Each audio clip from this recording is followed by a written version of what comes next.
Pia mazuri na makuu yake Mwenyezi Mungu kwa umbali ambao ametutoa, kwa mema anayotutendea, jinsi ambavyo anazidi kuwa pamoja nasi. Hakika kuna mwingine aliye kama yeye, anayetenda mazuri na mema kama anavyotufanyia katika maisha yetu wakati kama na leo na siku zote tunapopata kwamba tuna uhai. Maana kazi yake katika maisha yetu ni ile kuu na kubwa tena zaidi. Yani katufikisha tena siku ya 5 katika mwezi wa 11 mwaka ukiwa 2025. Kwa rehema yake, kwa rehema zake bado tunazidi kuona mkono wake ukitenda, ukitufanyia lo mazuri tena sana katika maisha yetu. Kwa hivyo tazidi kulisifu jina lake, tazidi kuliinua, tazidi kushukuru, tazidi kusema ni asante kwa mema na mazuri ambayo Mwokozi anazidi kututendea kila wakati. Ndio maana tunasema kwamba yeye ni mwema kila wakati, na kila wakati yeye ni mwema katika kila jambo, katika kila hali, katika kila kitu anachokifanya. Basi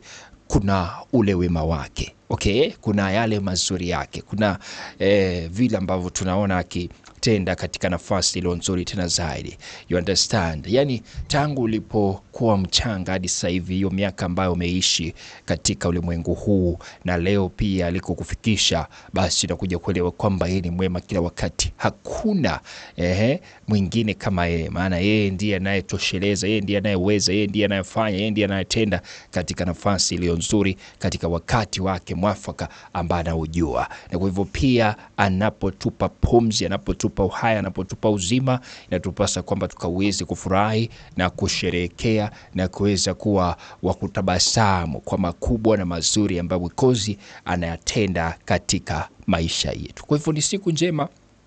Nashukuru Mwenyezi Mungu kwa kuwa amenilinda, pia nawe najua kwamba amekulinda pale ulipo, na anazidi kukulinda, anazidi kukuongoza, anazidi kuziongoza hatua zako, anazidi kukufanikisha katika kila nafasi, katika kila kitu ambacho unakifanya, anazidi kukufanya kuwa maradufu, anazidi kufanya uweze kuongezeka katika nafasi na viwango tofauti na tofauti. Na kwa hivyo tunapokubali sisi tupungue, yeye akaongezeke katika maisha yetu, tunakubali multiplication, yani kuzidishwa katika viwango tofauti na tofauti, kwamba yeye akaweze kusimama imara kwa mambo mengi ambaye anatendeka katika maisha yetu. Yeye akaweze kwa yule ambaye anatusimamia, bali tusitegemee akili zetu sisi wenyewe, maana yeye ndiye atakayetufanikisha katika nafasi hizo nzuri ambazo zitafanya kwamba sisi tukaweze kutoka kiwango kimoja kufika kiwango kingine, kwa kuwa mfalme wetu anatutendea mema na mazuri tena zaidi. Kuna kifungu hapa asubuhi hii ya leo ambacho nataka tukaweze kuhimizana nacho, kifungu kinachosema mambo mazuri kuhusiana na vile ambavyo inapaswa kwamba tukaweze kuwa, tukaweze kufanya, tukaweze kusimama katika nafasi hii kama wale wanaoelewa kile wanachokifanya. Because wakati tunafanya vile, basi ni ishara kwamba tunajinyenyekesha, tuko na imani, na vile vile pia tuna ule uhodari ndani mwetu, na vile vile upendo unaotuzingira katika kutenda mawili matatu yanayoambatana na kile ambacho Mwenyezi Mungu anakitaka, kile ambacho inatupasa kwamba tukaweze kukifuata kama Wakristo, ili kwamba maisha yetu yakaweze kwa yale ya uhodari, yakaweze kwa yale ya unyenyekevu, ya uvumilivu, ambayo pia anamtegemea Mwenyezi Mungu sana sana, nayo ambatana na neno lake katika nafasi iliyo nzuri na kubwa tena zaidi. Kwa hivyo kama una Biblia yako pale nyumbani, popote pale ulipo, unaweza kufungua nami kitabu cha Wakorintho wa kwanza, that is 1 Corinthians sura ya 16, chapter 16, kutoka pale mstari wa 13 verse 13 and 14. Tasoma mstari wa 13 na ule wa 14, wa Korintho wa kwanza 16, 13, 14. Biblia inasema kwamba kesheni, simameni imara katika imani, fanyeni kiume, mkawe hodari. Sema mambo yenu yote na yatendeke katika upendo. Sawa, Hivyo ndivyo kifungo kinasema kwamba tukawezi kukesha, tusimame imara, na tunasimama imara katika imani. Imani hii ndani ya Yesu Kristo, imani hii ambayo ni kwake Mwenyezi Mungu, imani hii ambayo imesimama katika msingi wake Mwenyezi Mungu. Na tunapofanya vile basi tunakuwa wale ambao ni hodari, walio na imani ndani yake Mwenyezi Mungu. Hawataogopa chochote kile, because they know kwamba Mungu atawatendea. Wanajua kwamba Mungu atawafanikisha, atawainua, atawaponya. Yani that faith is that strong. Ndio maana wanasema kwamba what is your faith? Where is your faith? Imani yako iko wapi? Imani yako inategemea kitu gani? Imani yako imesimama kwa msingi upi? Imani yako iko mahali gani? Kwa hivyo hii imani tunayoizungumzia basi ndio inatufanya kwamba sisi tukaweze kuwa na ule uhodari fulani ambao uko ndani mwetu, kwa sababu imani hii tulio nayo ni imani ambayo imesimama katika msingi wa Kristo, imani ambayo imesimama katika neno lake Mwenyezi Mungu, imani ambayo imesimama katika kutenda yale ambayo yanaambatana na vifungo vyake Mwenyezi Mungu. Kwa hivyo tunasimama katika imani hiyo ambayo itatufanya sisi tuweze kuwa wale ambao wamesimama kweli kweli, tisti kabisa, watingizike. Ni kama mlima Sayuni, hautatingizikwa milele na milele. Wasimamao imara, yani wamesimama katika imani kwa kutegemea Mwenyezi Mungu katika kila jambo, kutegemea kwamba miujiza yake Mwenyezi Mungu itazidi kutenda maajabu, watazidi kuinuliwa katika viwango tofauti, kwa kuwa wamesimama katika imani hii ambayo ni ya msingi wake Kristo. Kwa hivyo nasema hivyo itakuwa kwamba unakuwa hodari. Labda mfano nikupe tu, ni mfano ambao unaujua, lakini napenda sana kuutumia kwa sababu watumishi hao Mwenyezi Mungu walikuwa na imani sana katika Mwenyezi Mungu. Hawa ndugu zetu watatu, Shadrach, Meshach, Abednego, yani imani ambayo walikuwa nayo kwake Mwenyezi Mungu ilikuwa ile ambayo isiyopimika jamani, because despite wao kutupwa pale katika tanuri la moto, wakatupwa pale, wanataka kuteketezwa, lakini they knew kwamba okay, sawa sawa, sasa we will not be intimidated na yale ambao wanatuambia tufanye. No, we know our faith inasimama wapi. We know where our faith stands. Kwa hivyo imani yao ilikuwa imesimama katika mwamba ulio imara, ambao ulikuwa ni Yesu Kristo, ambao ulikuwa ni Mwenyezi Mungu. Kila kitu wanachokifanya walimshughulisha Mwenyezi Mungu katika kila jambo, katika kila kitu ambacho walikigusa walikifanya. Kwa hivyo they stood in that faith, na mwisho wa siku basi wakafanya nini?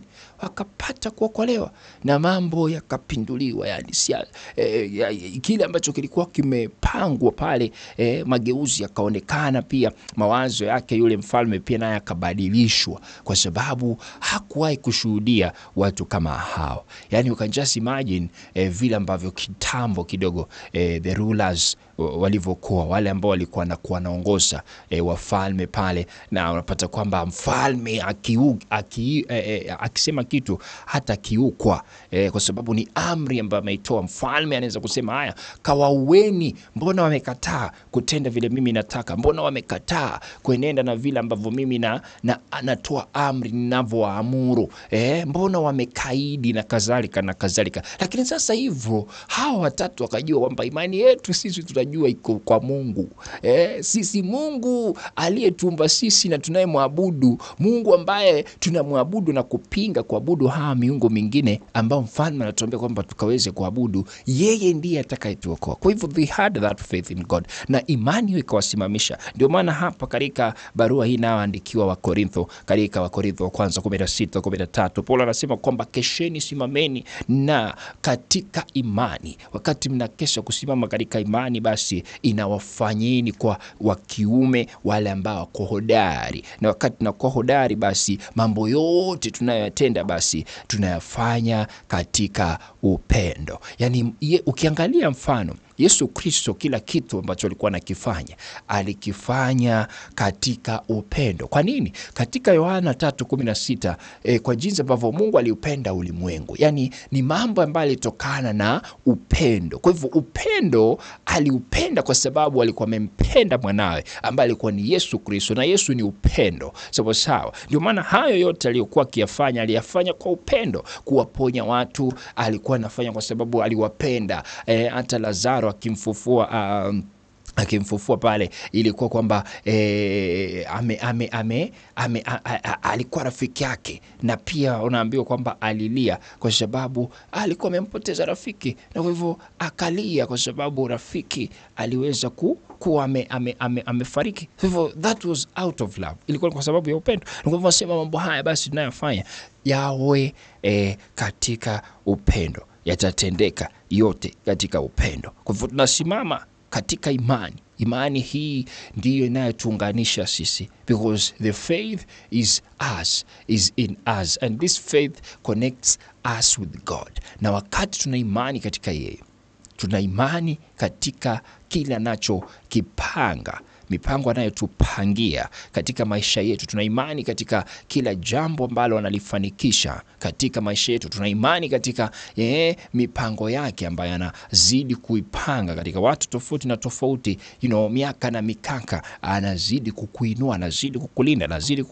kutengenezea njia pasipoonekana njia. Unakuja unasema kwamba huu mwaka nao ni mgumu sana, huu mwezi nao ni mgumu sana, jamani, hela hazipatikani, lakini uhai upo, yani haulipi, upo, unaonekana, unaishi, unakula, unakunywa. Yani he is the provider. Hawezi lala njaa, hawezi pungukiwa. Ndio maana nasema kwamba yeye atakujaza maradufu, atazidi kukuongoza unapotoka, unapoingia, atazidi kuwa pamoja nawe, atazidi kubariki na hata kizazi chako, atazidi kubariki na hata mifugo wako, atazidi kubariki na kila kitu. Yani kile unachokiguza, yani matunda yatakuja kuzalishwa kutokana na mkono yako ile. Chochote unachokigusa kitakuja kubarikiwa, kitakuja kuzidishwa maradufu, kwa sababu wewe unakiguza na Mungu anakufanikisha na anakuwekea mkono wake ambao ni wa baraka. Kwa hivyo anataka ukaweze kusonga katika nafasi zilizo nzuri, katika njia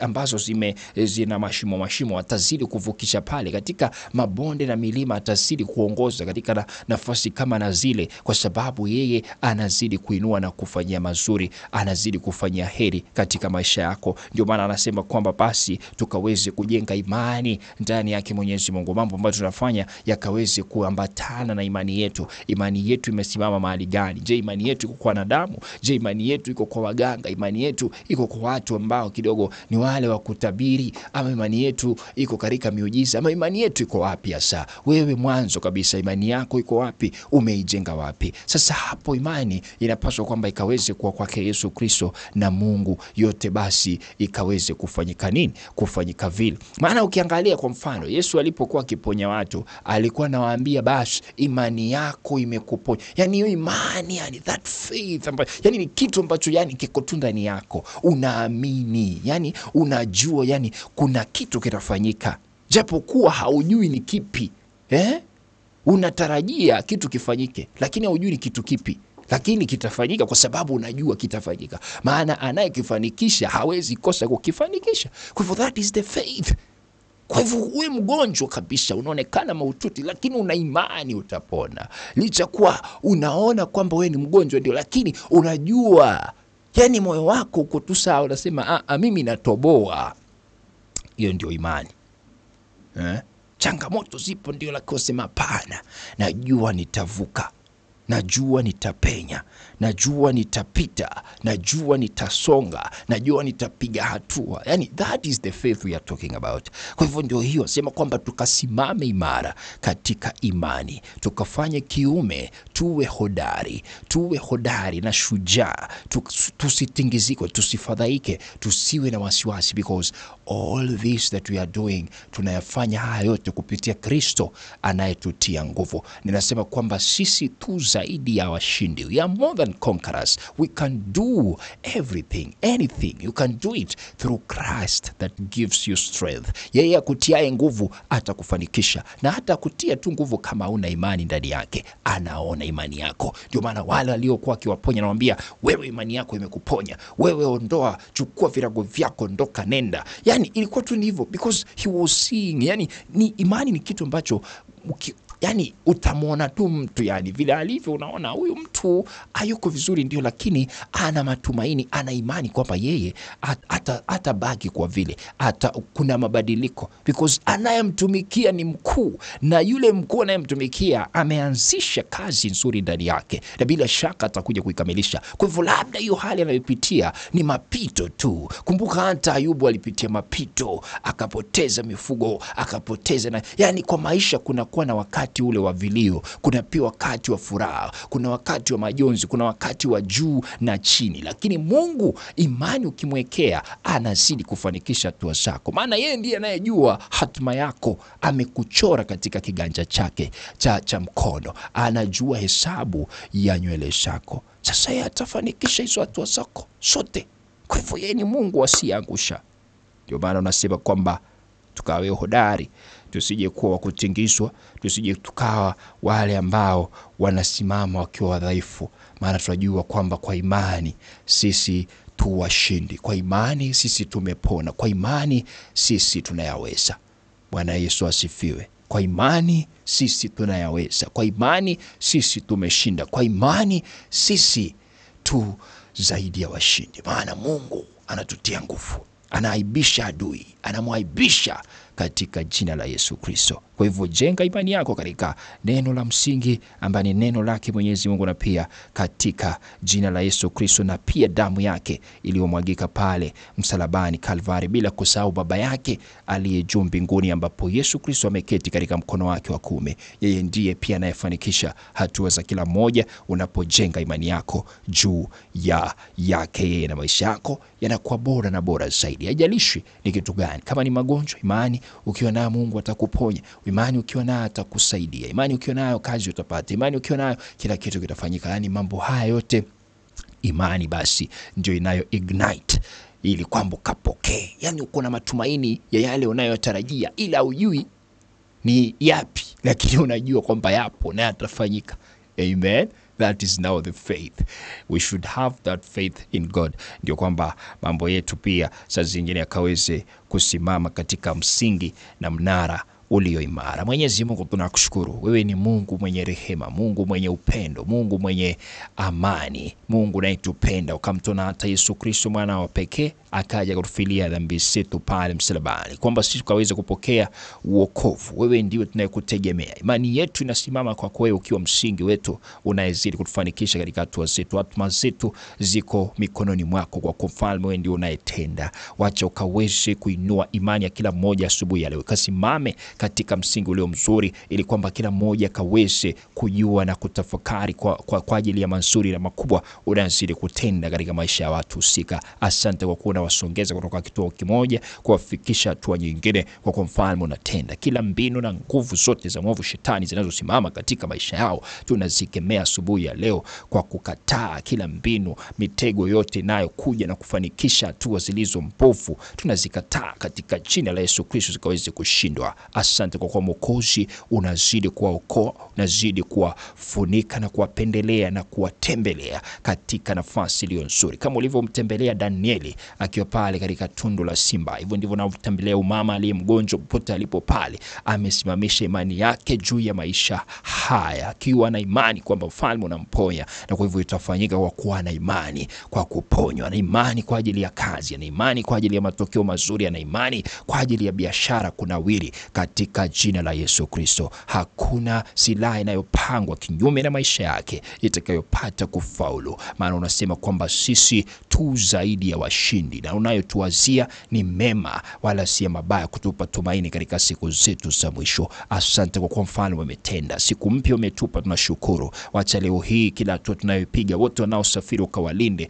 ukawaongoze, ukawafunike na damu yako takatifu. Asante kwa ajili ya taifa hili tunaliombea, viongozi wa ngazi zote tunawaombea, wale wote ambao ni wa Kenya tunaombea ukasimame pamoja nao, wale wote walio wagonjwa hospitalini tunaombea mfalme ukaweze kuwakumbuka imani yao, najua inategemea uponyaji wako, kashuke katende muujiza katika watu hawa. Tashukuru kwa kuwa wewe mfalme. Asante kwa ajili ya familia zetu, unazidi kuzihifadhi, unazidi kuondoa premature deaths. Watoto wetu waliofunga shule wakiwa nyumbani unazidi kuwalinda, unazidi kuwaokoa, unazidi kutengeza njia pasipoonekana njia. Kila familia unailinda, unaitakasa katika jina lako takatifu. Asante kwa kuwa kuna aliye kama wewe. Nisioliomba wacharo wako mtakatifu akaombe pamoja nasi katika pendo safi la jina lako, ninaomba nikiamini. Sema amen, amen, amen, amen, amen. Devotion